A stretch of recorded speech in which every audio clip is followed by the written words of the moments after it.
المرضى اللي بيشخروا ويتخنقوا وهم نايمين ويقوموا يصحوا عشان ياخدوا النفس، في سكيم معين لتشخيص وعلاج حالتك، لكن ده بيختلف من مريض للتاني. حسب ايه؟ اهم حاجة اللي بتفرقك انت في العلاج عن عيان تاني، التشريح بتاعك عامل ايه.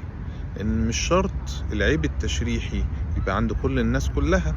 مش شرط يبقى عندك حاجز انفي معوج زي قريبك اللي قالك ان انا عملت عملية فالشخير راح. مش شرط ان يبقى عندك لوز متضخمة. في حاجات تانية ممكن تعمل شخير واختناق. سيب تقييم الموضوع لدكتورك، وبالتالي العلاج بيختلف.